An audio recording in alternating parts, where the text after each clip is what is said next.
Selamat berjumpa kembali Bapak Ibu dan Saudara para pemerhati kebudayaan, khususnya para pemerhati kebudayaan Tionghoa di Indonesia, dan lebih khusus lagi terutama perkembangan masyarakat Tionghoa di Tegal dan sekitarnya. Kita akan masih stay bersama kami di THK Podcast. Pada sesi ketiga ini dari 3 sesi satu rangkaian ini, para pemerhati budaya, kita akan membicarakan tentang bagaimana kondisi atau bagaimana apa yang terjadi pada perkembangan kebudayaan dan masyarakat Tionghoa di Tegal dan sekitarnya, dimulai dari pendudukan Jepang hingga sampai pada saat reformasi Indonesia, ya, sehingga ini juga cukup tentu akan banyak sekali, sangat tergantung pada pergolakan politik baik di tingkat lokal maupun nasional. Masih bersama Om Tan Chai Kwan, ya, beliau ini pembina Yayasan Tridharma Tegal. Pada sekitar tahun 40-an itu kan kemudian muncul Perang Dunia Kedua, ya Om, ya, dan tahun 1942 Jepang menguasai di Indonesia, ya Om. Dan ini tentu akan banyak sekali terjadi perubahan politik dan juga implikasinya terhadap komunitas Tionghoa di Tegal. Bagaimana Om? Jadi kapan mulai orang Jepang ini mulai berada di Tegal, Om? Ya. Baiklah, pada sesi ini saya akan lebih banyak cerita mengenai keadaan di Tegal. Ya. Kebetulan saya hidup di era ini loh. Jadi saya mengalami dan merasakan sendiri kejadiannya. Dimulai dari tahun 1942 di Kalijati, ya, Subang, Jawa Barat, ya, terjadi perundingan antara militer Jepang, ya, dengan pemerintahan Hindia Belanda. Pada waktu itu Jepang diwakili oleh Jenderal Imamura, ya, dan pihak Belanda diwakili oleh Panglima Perangnya Jenderal Terpoorten dan Gubernur Jenderal Hindia Belanda terakhir Tsarda van Starkenborgh Stachouwer namanya. Pada akhir perundingan, Belanda menyerah kepada Jepang. Konon, perjanjian itu hanya ditandatangani oleh Jenderal Imamura dan Jenderal Terpoorten karena Gubernur Jenderal Tsarda tidak mau tanda tangan dengan alasan dia tidak mendapat mandat dari Ratu Belanda. Nah, setelah perjanjian ini, semua wilayah Hindia Belanda diserahkan kepada Jepang, termasuk kota Tegal. Nah, sekarang saya cuma cerita yang terjadi di Tegal. Setelah Jepang memerintah di Tegal, pertama-tama adalah semua pria Belanda ditahan, dikumpulkan di sekarang Barata. Oh, di Barata, ya. Ditahan itu apa istilahnya, di internir atau apa? Nanti ditahan kemudian diinternir. Ditahan di Barata. Demikian juga tokoh-tokoh Tionghoa yang dianggap anti Jepang, yaitu mereka-mereka yang pada waktu zaman Belanda mengumpulkan dana disumbangkan ke Tiongkok untuk membantu perang melawan Jepang, itu pun ikut ditahan.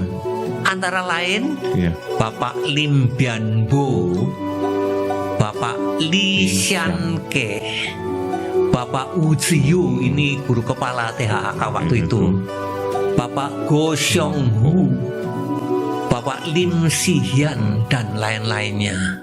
Ini ditahan di Tegal masih. Barata waktu itu apa, tahanan atau? Bukan. Barata adalah perusahaan teknik. Ya. yang melayani pabrik-pabrik gula di Tegal loh. Waktu itu ya. Iya. Dan dia Jadi punya- tidak berubah sampai sekarang. Iya. Hanya namanya saja beda. Iya. Sekarang Barata. Kalau dulu kalau tidak salah NV Berat. Oh dulu ya. BRAAT Berat. Berat. Kalau tidak salah. Iya iya. Dan itu punya tempat untuk ini ya. Ya sekarang itu Oh, tempatnya sampai iya. sekarang masih utuh di situ loh. Internir ini bahasa apa sih sebenarnya? Belanda. Maksudnya menahan atau Dikumpulkan ditahan tapi tidak diapa-apakan loh. oh Bukan di tempat yang tertutup tapi di ruang tempat yang terbuka. iya Oh. itu namanya internir ya. Jadi tidak boleh berkomunikasi dengan orang Iya, lain gitu ya. Diberi makan nggak Om? Iya, diberi makan Makan, dan sebagainya. Oke Om. Nah. Terus gimana Om? Ya? Pada waktu itu mulai ditahan semuanya Belanda yang pria Iya. dan tokoh-tokoh Tionghoa yang dianggap anti Jepang. Oh iya. Lalu terjadi satu peristiwa Iya. menir bir. Iya, Menir Bir ini mungkin banyak orang yang tidak tahu Om di Tegal ini, cerita ini menarik Om ya. Menir bir itu Iya. adalah direktur dari percetakan Debur. Debur di Jalan Proklamasi sekarang Iya. di sebelah barat Angkatan Laut sekarang. Oh iya, sebelah Itu Angkatan Laut percetakan. itu ya. Ya, itu percetakan ya. Pada satu sore hari istrinya berkunjung mengunjungi suaminya dengan membawa makanan ke Barata. Pada waktu itu hujan sehingga dia berusaha masuk ke dalam ruangan. Ya Om. Tapi oleh serdadu Jepang yang jaga didorong sampai dia terjatuh. Oh iya Om. Rupanya si bir yang ada di dalam ruangan tahu emosi dia. Keluar prajurit Jepangnya dipukul. Nah setelah itu dia ditangkap dan dihukum mati dengan cara dibayonet. Warga warga Tegal, warga masyarakat Tegal semuanya diharapkan menghadiri pelaksanaan hukumannya loh. Itu hukuman mati pertama ya oleh Jepang ya Om? Iya, itu baru Jepang mendarat nggak terlalu lama lah. Itu kejadiannya di depan kantor polisi sekarang. Oh iya iya. Di kota sekarang, lama ya. Sekarang ini di Wisma Iya. Sekarang Baruna. Jadi menghadap ke barat. menghadap ke barat ya Om. Kan PLN. Iya PLN sebelah itu. Sini ada apa lagi kan Iya. Baruna loh. Iya di situ. Itu ya. sekitar di situ loh. Oh iya iya. Dia- bukan di balai kota lama bukan ya? Bukan, Oh, bukan. tapi di sana. Nah, di bayonet sampai mati. Itu pengumumannya pakai apa Om? Maksudnya mengumumkan orang-orang Tegal harus hadir menyaksikan gitu pakai apa waktu itu? Macam-macam lewat pengumuman, lewat suara. Radio waktu itu sudah ada radio. Nggak ada radio semua radio dibekukan, tidak boleh. Luar biasa Jepang itu luar biasa ya Om. Kalau pemerintah luar biasa ya. Iya ya. Nah, setelah itu orang-orang Indonesia semua masyarakat Iya. Indonesia pada umumnya takut sekali kepada Jepang. Oh iya. Lebih-lebih kepada Ken Peta. Ken Peta itu apa Om? Ken Peta itu polisi militernya Jepang. Ya. itu sangat ditakuti. Jadi saya nggak bisa membayangkan ya bagaimana ngelihat orang lain dihukum mati bukan ditembak tapi di bayonet. Bayonet itu dicocol dengan ya. dengan senjata pisau yang dipasang di depannya senapan. Makamnya ada Om. Makamnya ada. Kemudian Mr. sekarang Bir. sudah dipindah ke Semarang. Oh Mr. Menir Bir ini. itu. Apa karena ada saudaranya gitu Om? Karena dibiayai oleh pemerintah Belanda. Oh iya. Yang pekuburan di Semarang pun itu dibiayai oleh pemerintah Belanda. Menir Bir ini Om. Iya. Iya Om. Jepang memang tidak terlalu lama. Iya. Pada waktu zaman Jepang, Iya. keamanan sangat bagus. Iya. Jarang terjadi peristiwa kriminal. Karena semua orang takut ya Om. Iya, pada Jadi Jepang. Jepang ini dalam memerintah itu lebih otoriter dibanding Belanda ya? Iya jauh lah, ini pemerintah militer kok. Pemerintah militer Iya, ya, Om. kalau you berani nyuri tangannya dipotong bener-bener loh ini. Zaman itu ya Om. Luar biasa zaman itu ya Om.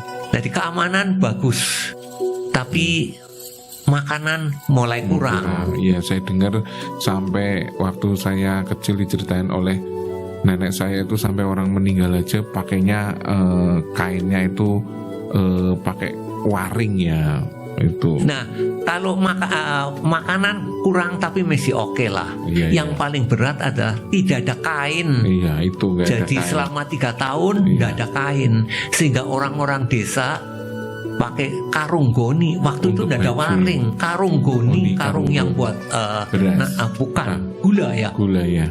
Karung yang buat masukkan gula, yang buat perpaking gula itu banyak dijadikan buat pakaian. Iya, iya. Ini hidupnya susah sekali. Susah ya, itu Jepang loh. itu ya. Iya, iya, iya. Nah, setelah Jepang masuk tidak terlalu lama, Iya. sekarang mengenai masyarakat Tionghoanya, Iya. semua organisasi Tionghoa Iya. di Tegal, termasuk Xiong Ti Hui, Iya. Chonghua Sang Hui, Ho Hap, dan lain-lain yang banyak sekali dibubarkan. Itu organisasi-organisasi yang sebelumnya ada di era zaman Iya, zaman Hindia Belanda. ya. Dibubarkan, disisakan 2 organisasi, yaitu Kelenteng Tek Hai Kiong dan Sekolah THHK. Jadi 2 saja yang 2 boleh. saja digabung oleh pemerintah Jepang, diberi nama Tiongkok Jinhui, yaitu perkumpulan orang Tionghoa yang dalam bahasa Jepangnya Kakyosokai. Oh, Kakyosokai itu.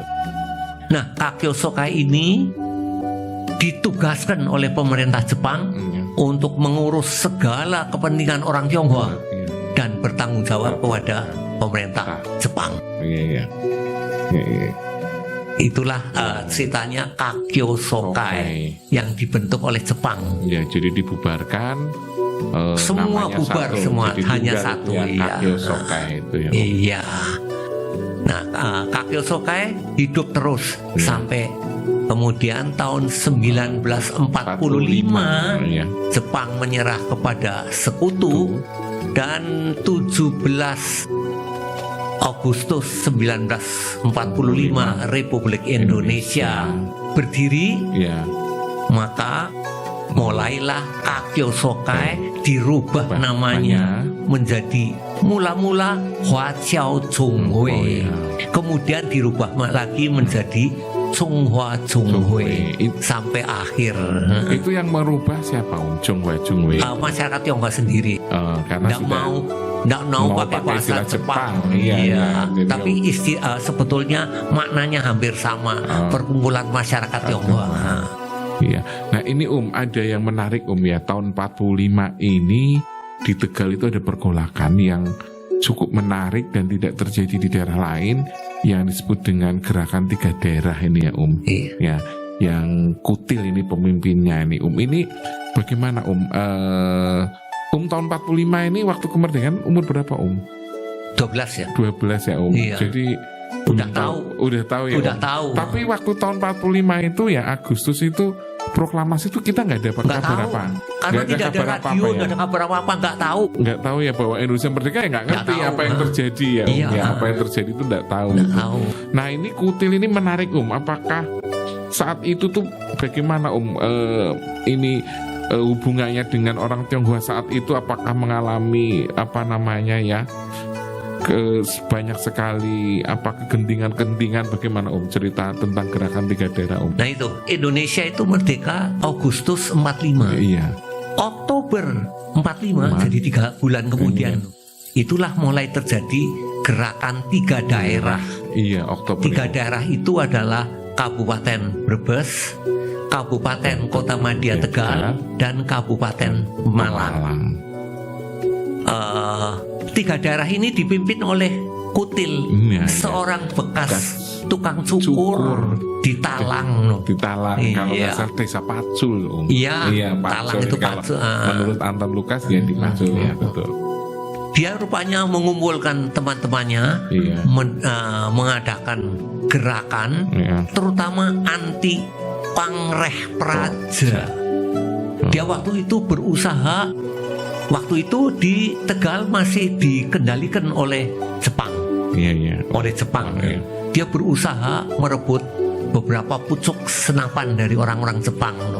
Jadi senjatanya dari orang Jepang. Orang Jepang, tapi tidak banyak. Yang paling banyak dia menggunakan bambu runcing. Jadi ngambilnya dari orang Jepang. Iya. Jepangnya juga waktu itu mungkin sudah tidak terlalu entusias, banyak yang dikasihkan malah. Sudah itu perubahan. Iya, sudah menyerah sebetulnya. Nah, gerakan 3 daerah ini banyak juga ditunggangi oleh preman-preman lokal ya, yang biasanya pada waktu itu disebut lenggaung. Lenggaung.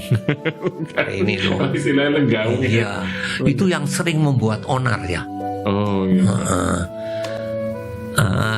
Jadi gerakan 3 daerah itu ada yang nyebut adalah revolusi di dalam revolusi. Iya, revolusi di dalam Tegal itu luar biasa ya. Ini luar biasa, Bapak Ibu, Tegal itu memang ya. Jadi motivasinya itu apa? Motivasinya tadi loh, dia merasa banyak sekali rakyat Tegal dihisap oleh Pangreh Praja dan juga pabrik gula. Maka yang disasar adalah Pangreh Praja. Pangreh Praja sekarang Pamong Praja, yaitu terdiri dari mulai bekel, lurah, camat, bupati dan wedono ya waktu itu masih ada kan loh. Kelompok priayi dulu ya. Dia karena mungkin masyarakat egaliter ini kan mereka tidak suka karena mereka itu kan menjadi agen-agennya para penjajah ya ya, untuk menghisap harta rakyat gitu ya di dalam itu. Mereka menganggap Pangreh Praja ini mengumpulkan beras dari petani pada waktu zaman Jepang, padahal petaninya sendiri tidak bisa makan, yang diberikan ke Jepang. Dan juga pabrik gula loh, yang membuat gula diperuntukkan Belanda loh. Jadi yang disasar adalah Pangreh Praja dan juga pabrik gula. Iya, itu kan gerakannya itu terus Pangreh Prajanya didombreng gitu ya, apa istilah dombreng itu Nah, pada waktu itu caranya kalau yang legal yaitu Pangreh Prajanya ditangkap. Setelah ditangkap biasanya disuruh pakai pakaian karunggoni loh. Karunggoni. Iya. Nah, yang peristiwa pertama terjadi di desa Cerih. Cerih itu Kabupaten Tegal, di Jatinegara. Itu pertama terjadi. Yaitu lurahnya dipaksa keluar dari rumah, diberi pakaian karunggoni, istrinya dikalungi pakai bunga melati atau diarak keliling desa dengan diiringi dengan tabuhan dongbreng. Maka kemudian hari disebut didongbreng. Istilahnya didongbreng. Iya. Dan ini memang saya membaca beberapa literatur ya, termasuk Wedonul Baksiu gitu ya. Dan ini memang para priai-priai saat itu tuh memang lari ada yang ke Purwokerto, ada yang kemana-mana karena kasusnya. Termasuk tokoh kita ini sebetulnya istri dari Bupati Reksonegoro 10, Ibu Kardinah ya itu ikut didombreng. Ikut didombreng ya, ikut didombreng. Untungnya saja tidak dibunuh. Karena beliau itu mungkin ada yang tahu bahwa beliau berjasa ya waktu membuat rumah sakit Kardinah ini. Nah, apakah yang menjadi korban dari gerakan 3 daerah ini termasuk juga orang-orang Belanda, Ya, keturunan Belanda. Ya, terutama orang-orang Belanda yang di pabrik gula. Mereka semua pada lari loh. Salah satu yang tidak keburu lari yang tadi Bapak ceritakan yaitu bukan Wedono tapi kalau tidak salah camatnya Lebaksiu yang sedang mengantar istrinya mau melahirkan rupanya dengan naik dokar ke Tegal. Iya, betul. Di tengah jalan dicegat oleh para lenggaung, dibunuh di tengah jalan dengan dicocol loh. Dan mayatnya dibiarkan di situ loh ini. Ini ya berarti camat ya. Camat Lebaksiu. Kalau tidak salah camat ya Nah, apakah ini kalau nggak salah cerita di Selawi ya ya, itu yang menjadi alasan kemudian agresi militer Belanda kedua itu Slawi yang menjadi sasaran karena orang Belanda banyak dibunuh di situ. Enggak, dicocol. tidak ada kaitan. Oh iya. Peristiwa 3 daerah ini dalam sekejap lenyap, tidak pernah dibicarakan lagi dan tidak pernah gegeran lah urusan 3 daerah.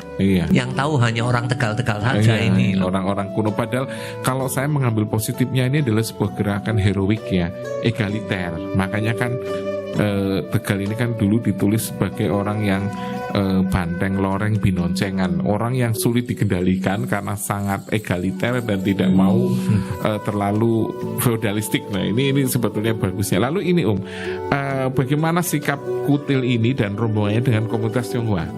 Nah pada waktu itu juga pemerintah pusat mengirim Sayuti Melik yang kemudian ditahan oleh Kutil tuh ini. Oh iya. Sayuti Melik ya, ini pemerintah pusat Soekarno ya waktu itu Indonesia. Kepada golongan masyarakat Tionghoa, Kutil tidak anti, malah pemimpin gerakan 3 daerah Pemalang adalah seorang Tionghoa, Tan Jim Kwan namanya. Itu adalah pegawai NV Bismoga pada waktu itu loh. Dan konon supirnya Kutil juga seorang Tionghoa. Oh gitu ya. Nggak ada apa-apa kepada masyarakat Tionghoa. Tidak diarah, ngarahnya hanya Pangreh Praja dan pabrik gula. Pabrik gula ya. Jadi kalau cerita begini kayak kalau bersatunya orang Tionghoa dan orang Jawa memerangi ketidakadilan, saya jadi ingat dengan geger pecinan ya tahun-tahun itu dulu itu waktu perang 1740. 1740 ini ternyata di Kutil juga begitu. Nah Kutil ini bisa ditumpas oleh pemerintah pusat Desember 45, jadi cuma 3 bulan. 3 bulan aja ya. Kalau nggak salah Pak Karno sempat ke Tegal apa betul Enggak, belum. Anda ya, belum ya. Pak Karno ke Tegal jauh setelah kemerdekaan. Kalau saya nggak salah ingat, meresmikan Bendungan Cacaban. Oh iya, Bendungan Cacaban ya. Hari ini saya tadi baru ke Cacaban Ke Cacaban sekarang bagus sudah direnovasi bagus dan tempatnya sangat menarik. Jadi Bendungan Cacaban itu meresmikan Pak Karno sendiri Bendungan sendiri. Kalau tidak salah itu bendungan pertama Republik Indonesia loh. Cacaban itu ya. Sekarang udah bagus tinggal dipromosikan saja. Kemudian itu saja yang terjadi pada masyarakat Tionghoa tahun 45. Lalu kita meloncat ke tahun 1947. Oh iya, agresi militer Belanda itu bagaimana? Aksi militer Belanda pertama di mana kota Tegal diduduki oleh pemerintah Belanda tahun 47 ya. 47. Lah di sini karena perang masyarakat Tionghoa banyak yang terutama di desa-desa di sekeliling kota, bukan desa, di kota-kota kecil sekeliling kota Tegal, seperti misalnya di Kemantran, Balamoa, Balapulang, Margasari, terutama Bunyayu, Randu Dongkal, itu banyak yang toko-tokonya dirampok, dibakar. Sehingga terjadilah berbondong-bondong pengungsi ke kota Tegal karena kondisinya tidak aman ya. Tidak aman. Banyak pembunuhan waktu itu. Karena tidak ada pemerintahan yang jelas sehingga kondisinya tidak aman. Biasanya komunitas minoritas akan selalu tidak jadi aman, korban. Jadi korban. Jadi akhirnya mereka lari ke Tegal. Jadi banyak pengungsi ke kota Tegal. Kota Tegal. Di sini ketahuan kekuatannya Chunghwa Chunghui. Itu semua pengungsi ditampung. Kampus THK yang di Jalan Gurame sekarang dan juga Gedung Kongkwan dijadikan kamp pengungsi. Oh, itu tahun 47. Itu berbulan-bulan sampai tahun dan beratus-ratus orang disubsidi oleh Chunghwa Chunghui. Makannya di itu. Bayangkan kekuatannya Chunghwa Chunghui loh. Makanya harusnya masyarakat Tionghoa Tegal jangan lupa kepada jasa-jasanya mereka. Termasuk salah satu adalah Bapak Lim Bok Sui yang banyak menyumbang dana untuk kepentingan masyarakat Tegal. Juga bapak-bapak Tan Xiang Lian, juga Tan Yigi, juga Ko Chi Hong, dan lain-lainnya yang banyak mengeluarkan tenaga, pikiran, dan juga kemampuan mereka untuk mengatur atau berbuat sosial untuk kepentingan masyarakat Tionghoa Tegal. Terus mereka baliknya dari pengungsi kapan itu? Pelan-pelan, ada yang pulang, pelan-pelan sampai tahun, sampai mungkin ada yang setahun masih di pengungsian ini loh. Jadi setelah pengungsi mulai aman, keadaan kondusif, ada yang pulang ke tempatnya, ada yang pindah langsung di Tegal, kayak gitu loh. Jadi waktu itu Belanda memang datang lagi ingin menguasai lagi ya Om? Iya, memang berkuasa. Tahun 1947 sampai dengan tahun 1950. Dengan diadakannya 3 kali konferensi. Konferensi pertama Linggarjati, kemudian Grenville, yang ketiga Meja Bundar di Belanda sana. Pada konferensi Meja Bundar itulah diputuskan untuk tanggal 1 Januari 1950 ya. 50 atau 51, 50 ya. 50. Karena itu perjanjiannya kan kalau nggak salah 49. Iya. Semua diberikan ke Indonesia. Pada waktu itu Indonesianya yang masih bukan negara kesatuan, Republik Indonesia Serikat. Di mana Republik Indonesia itu bagian dari Republik Indonesia Serikat. Iya. Oke Om, itu kejadian pada saat itu ya Om ya.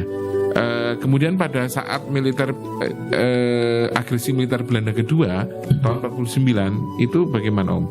Masih di pengungsian orang-orang Tionghoa? Nah itu terjadi dulu aksi militer kedua, yaitu sekitar Juli sekitar Juli tahun 1947. Ya, baru sekitar Agustus September itu pengungsi datang semua.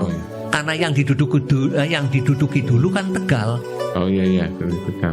Kayak Bumiayu dan sebagainya belum ya. Nah, mereka itu yang banyak dibunuh dan di rumahnya dibakar. Tahun-tahun itu ya. Tahun-tahun itu. Tapi setelah Belanda masuk di Tegal loh ini. Setelah Belanda masuk di Tegal Om. Oke.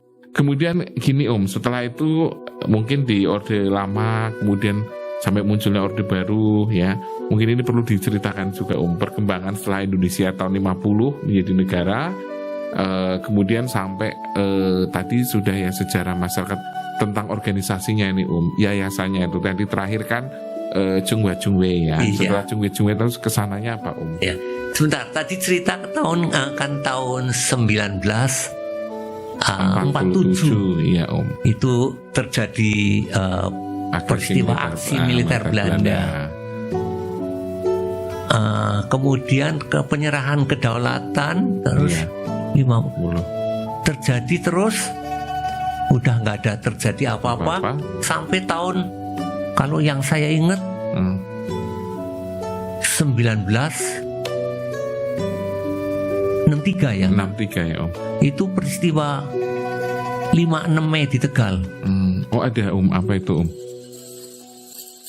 2 hari tanggal 5 dan 6 Mei tahun 1963, semua toko rumah orang Tionghoa di Tegal, termasuk rumah saya, dirusak dan dilempari batu oleh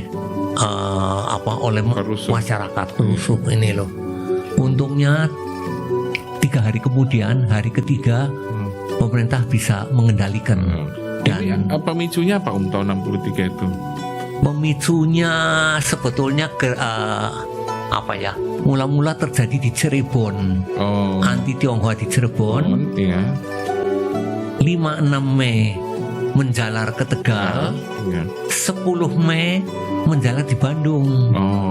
Peristiwa 10 Mei Bandung. Bandung juga terjadi kerusuhan anti Tionghoa. Tahun 63 ya. Tahun 63 itu. Tapi bisa dikuasai ya Om. Bisa dikuasai ya. Tidak ini. Itu tahun 63 ya Om ya. Itu sampai itu terjadinya hanya di Tegal aja atau Iya, hanya mula-mula Cirebon. Cirebon itu mungkin bulan April ya. Iya. Lalu Mei-nya di Tegal, 5-6 Mei di Tegal, 10 Mei di Bandung. Di Bandung ya. Tapi ke kayak kota-kota kecil nggak ya? Kejadian di Selawi, di Margasari? Enggak, malah enggak ya? Enggak. Justru malah di kota-kota besar gede, ya. Itu tahun bisa 63. Kemudian bisa dikendalikan oleh pemerintah. Iya. Tadi tahun saya ada kelewatan tahun 1954. Iya, 54 tuh. Itu Tsunghwa Chunghwe mengadakan sekolah baru namanya Sekolah Kongkwan yang dipimpin oleh Bapak Lee Kek-seng. Sekolah Kongkwan ini waktu itu sangat tenar, terkenal karena mutunya baik, disiplinnya juga bagus sekali loh. Jadi saat itu Kongkwan ada THK ya? Ada THK, ada Kongkwan tahun 54 loh. Malah tahun 1958 ada lagi satu yaitu sekolah tadi loh, Setiabudi loh. Setiabudi. Iya. Tahun 58. Tapi sekolah Kongkwannya keburu ditutup. Belum. Sebab sekolah Kongkwan ditutup tahun 1965 karena peristiwa G30S. Bukan ditutup tapi diambil alih, dirubah menjadi sekolah negeri. Waktu itu dari sekolah negeri. Kalau nggak salah SMP berapa ya Umi? SMP 5 apa ya, nggak tahu. 5 itu Setiabudi. Iya, Setiabudi. Ini nggak tahu berapa itu. Sekolah nomor berapa loh itunya loh. Ya Om, terus kemudian Chunghwa Chunghwe, nah ini tadi gini Om, jadi Chunghwa Chunghwe ini lalu berubah jadi apa Om? Nah sekarang cerita ini loh, cerita tahun 66 ini sudah menginjak tahun 66, terjadi 65 terjadi G30S, maka 66 mulai Orde Baru. Chunghwa Chunghwe dianggap berorientasi ke Baperki ya. Maka karena itu masyarakat Tegal khawatir. Maka Chunghwa Chunghwe cepat-cepat dibubarkan, mendirikan perkumpulan baru namanya Permat ya. Perkumpulan Masyarakat Tegal, tidak ada Tionghoanya. Perkumpulan Masyarakat Tegal. Ini semata-mata supaya masih tetap ada organisasi masyarakat Tegal. Meskipun waktu Permat udah sama sekali tidak aktif lah. Dia cuma mengerjakan hal-hal yang rutin saja. Saat itu kan sampai orang benerin gentengnya kelenteng saja tidak boleh loh Om. Ya kan zaman itu saya harus lapor kemana-kemana zaman Orde Baru itu ya Om. Sangat berat. Maka tidak aktif sama sekali loh. Permat ini. Jadi pada waktu itu boleh dikata nggak ada organisasi masyarakat Tegal dan kebudayaan Tionghoa benar-benar dibekukan. Jadi tidak boleh ada Imlek, identitas Tionghoa betul-betul saya dengar memang pada saat itu belajar bahasa Mandarin aja nggak berani ya Om. Saat itu nggak boleh ya, nggak berani bener ya. Berbahasa Mandarin di muka umum pun nggak boleh. Saat itu ya Om. Nama Tionghoa harus diganti. Lalu namanya harus bukan nama Indonesia itu ya. Itu sampai terus 1978. Jadi mulai kondusif ya 12 tahun kemudian. Mulai kondusif loh. Agak lumayan ya. Lumayan. Maka beberapa tokoh masyarakat Tegal merasa khawatir kalau asetnya THK, asetnya Tek Haikyong lepas hilang loh. Sebab asetnya banyak loh. Maka didaftarkan Permat didaftarkan ke menjadi yayasan dengan nama Yayasan Tridharma. Jadi Permatnya bubar ganti Tridharma. Jadi tahun 78 ya Om? 78 mulai. 78 ya. Udah cukup lama ya Om ya? Iya. Pada waktu itu masih undang-undang lama, undang-undangnya yayasannya Soeharto loh masih itu loh. pada waktu itu yang antara lain yang menggagas tokoh masyarakat adalah Bapak Lee Kek Seng, ya. Bapak Lim Kee Bee, Iya. Bapak Tan Hoai An, dan Bapak Ui Yan Kong. Pada waktu itu yayasannya kan masih setel lama. Iya. Ketuanya tahun 1978 sampai dengan 1781 Iya. adalah Bapak Lim Guan Yu. Oh. Kemudian 81 sampai kalau tidak salah 93 Iya. itu digantikan oleh Bapak Tan Leng Ho. Oh. Lalu kemudian 1995 digantikan lagi oleh Bapak Lee Tse Lim, yaitu bapaknya Elsa Lawsu. Oh iya, Elsa Lawsu, iya. Dia meninggal Iya. pada tahun 205 ya, 2005. Iya. Maka kemudian ketuanya diganti lagi oleh Bapak Kwe Hong Kun. Oh iya, sampai 2005 Bapak Kwe Hong Kun. Iya.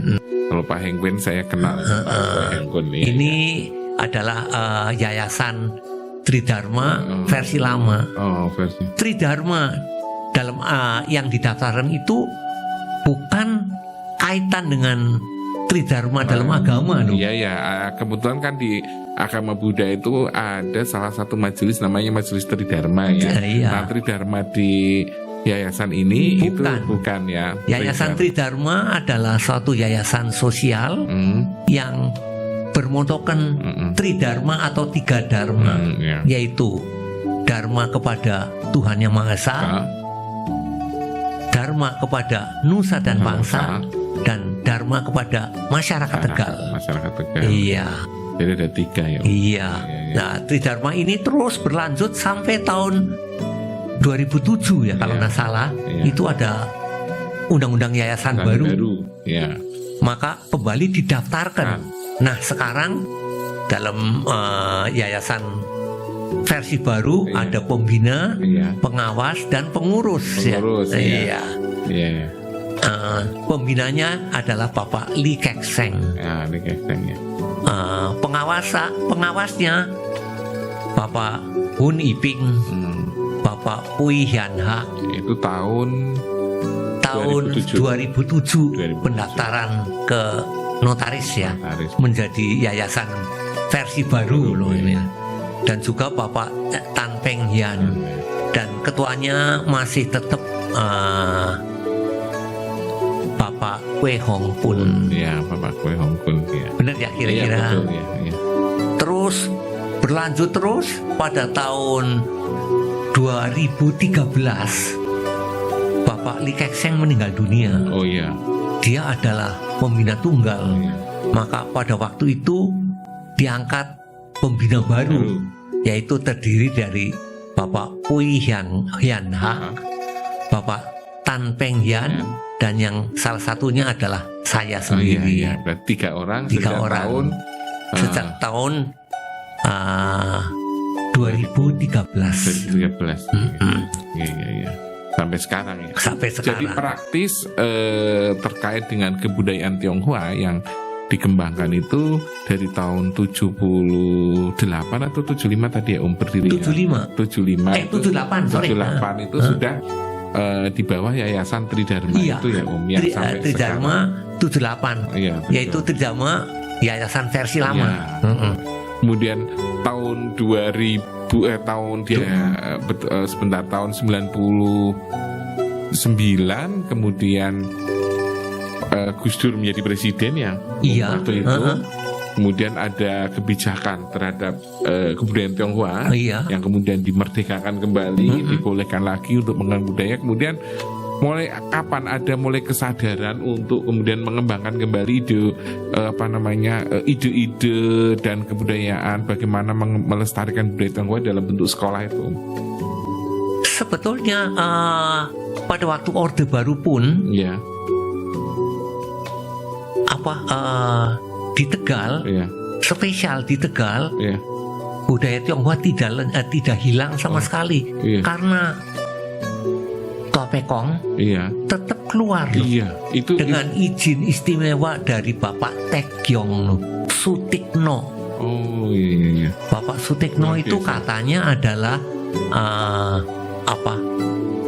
baik sekali dengan Bapak Soeharto. Iya. Jadi tetap keluar meskipun tidak boleh keluar di jalan. Oh, iya. Jadi digotong hanya Iya. di halaman Iya. kelenteng aja Kalau loh. saya ingat di Selawi itu kan tidak boleh keluar halaman Om ya. Jadi gini ya Om ya, jadi spesial Tegal ini walaupun di zaman Orde Baru itu kebudayaan Tionghoa nggak boleh sama sekali melaksanakan upacara ya Om, sampai kalau Hari Raya Imlek itu Tua Pekong aja nggak boleh, tapi ternyata di Tegal bisa ya Om ya, luar biasa ini ya. Itu dengan bantuan Iya. Bapak Sutikno. Oh iya, karena Pak Sutikno ini beliau baik sekali ya dengan Pak Soeharto ya. Iya. Itu. Oke. Saya tidak mau cerita kenapa baik Pak. Pokoknya bisa terjadi kemudian bisa dilaksanakan pada saat itu. Oke. Kemudian bagaimana ini titik kesadaran untuk membuat sekolah itu mungkin? Nah pada tahun 2005 Ya. oleh terutama pelopornya pada waktu pelopornya adalah Bapak Lee Jelim, Iya, Lee Jelim. Pak Joni Iya. dengan Pak Jelim. Iya. Dia adalah pelopor pendirian sekolah THHK, yaitu Tunas Hidup Harapan Kita. Jadi dari Tionghoa Haikuan itu kita Iya, menjadi tunas dia hidup. seakan-akan tidak melupakan THHK, maka dipakai Tunas Hidup Harapan Kita agar singkatannya sama. Iya. Ini sekolah nasional. Sekolah nasional dan siapa orang boleh masuk. Boleh di masuk dalamnya, semuanya nasional yang berkembang terus sampai hari ini. Iya. Sudah punya taman kanak-kanak, SD, SMP, dan belakangan kalau tidak salah sudah menjadikan sekolah penggerak. Baik SD, SMP, prestasinya juga sangat nasional. bagus. Beberapa Iya. siswa kita menjadi juga menang di OSN tingkat nasional. Ada beberapa yang sains maupun yang matematika. Gurunya juga ada yang selalu mendapat medali emas di tingkat nasional. Luar biasa ini Mungkin semua. untuk THK ini Pak Purwo jauh lebih mengetahui karena you terlibat sampai sekarang. Begitu. Iya.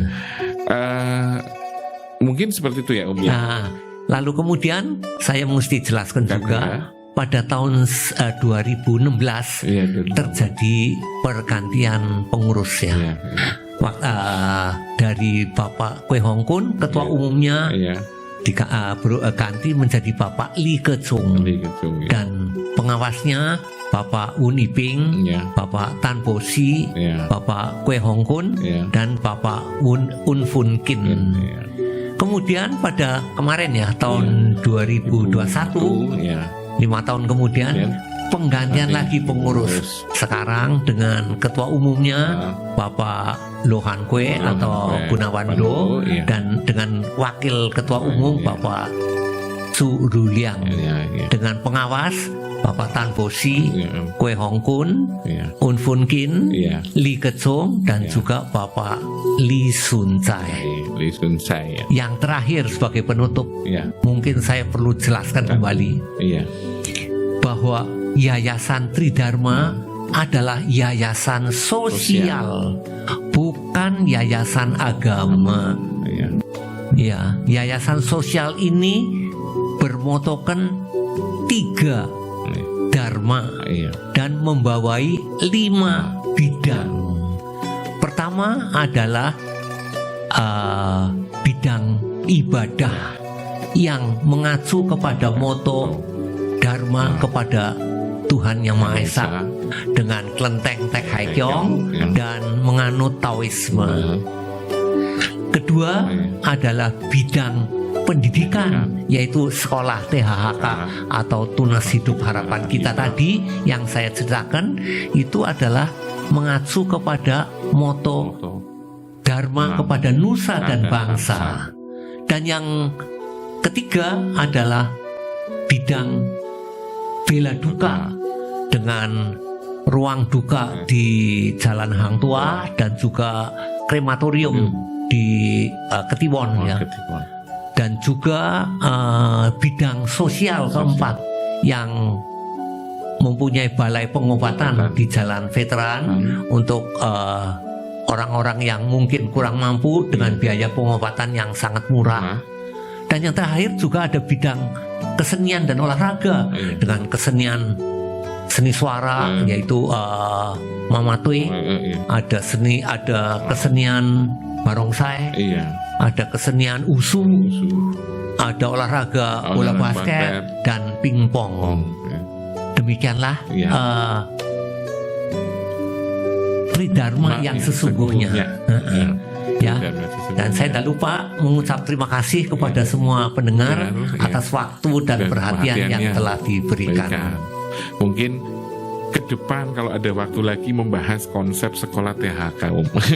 Semoga Om Tan Chai Kwan ini sehat selalu ya, diberikan kesehatan ya, dan kita mungkin akan ada waktu lagi untuk bicara tentang, karena jarang sekali orang yang mempunyai konsep pendidikan, karena sekarang ini konsep-konsep pendidikan yang orang anggap kuno ternyata setelah kita praktekkan di sekolah THK justru sekolah kita menjadi lebih unggul ya. Banyak orang bertanya resep sekolah THK itu seperti apa, mungkin nanti lain kali kita bicara lagi. Baik Pak, semoga kita sama-sama diberi umur panjang. Iya. Terima kasih Bapak Insinyur Tan Chai Kwan, pembina Yayasan Tridharma Tegal, dan terima kasih pada Bapak Ibu dan saudara pemerhati kebudayaan Tionghoa di Indonesia, khususnya di Tegal. Sampai berjumpa kembali pada tema yang berbeda. Terima kasih.